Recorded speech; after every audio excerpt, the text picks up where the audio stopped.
The Federal Ministry of Science and Technology, FMST, says it is strongly advocating the establishment of a research and development R&D Bank to address the challenges of funding and commercialization of research works. Mr. Mohammed Abdullahi, Minister of State, FMST, disclosed this in Abuja at a capacity building workshop on science, technology and innovation, STI policy design and review processes, recent advances and methodologies. He said that the program would promote innovation and technology-led industries, create enabling environments for private investment, develop R&D infrastructure that will lead to commercialization, among other objectives. The 3-day workshop is organized by the UN Educational, Scientific and Cultural Organization, UNESCO, in collaboration with the ministry. The fund, which is meant to provide requisite competitive funding mechanisms to researchers and scientists to carry out tangible research, has not been fully operational. Efforts are well underway to realize that.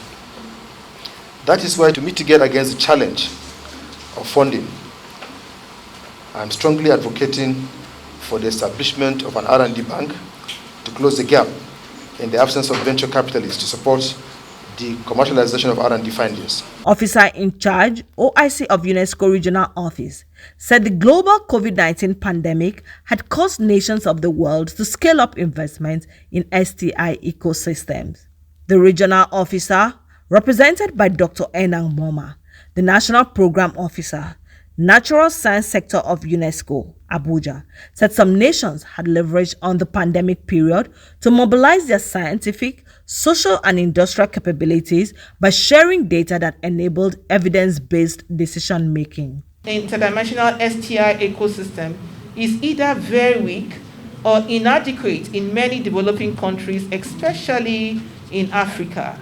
For STI to work for sustainable development and address ongoing challenges, appropriate STI policy framework needs to be developed. In this regard, UNESCO provides technical advice, methodologies, and guidance to governments on the design, monitoring, and implementation of STI policies as integral part of national development policies and plans. Mr. Sunday Akpan, Permanent Secretary in the ministry, in his remarks, said that STI was the means to development and economic advancement, and Nigeria could not afford to be left out. All over the world, the importance of STI cannot be overemphasized.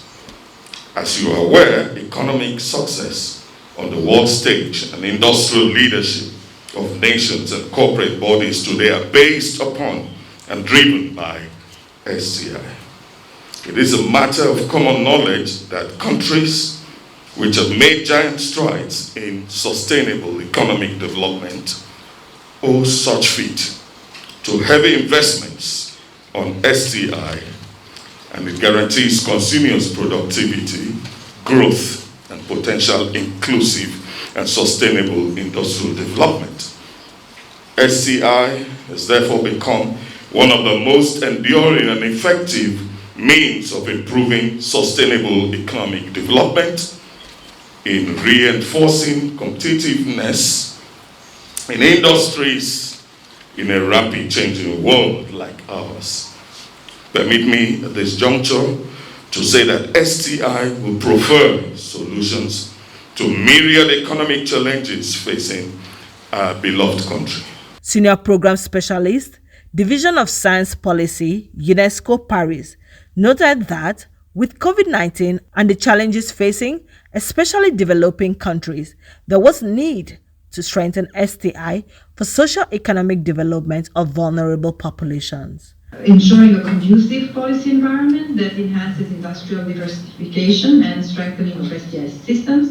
But what we also see more and more is the importance of inclusive STI systems, which really bring together all the possible knowledge, all the possible stakeholders, and allow all members of society to be part of the science system, and in particular looks into the gender aspects of science, technology, innovation, and therefore we are glad that SAGA is an important part of this training, which really looks into how do we measure and then how do we advance gender equality in the context of science, technology, and innovation policies.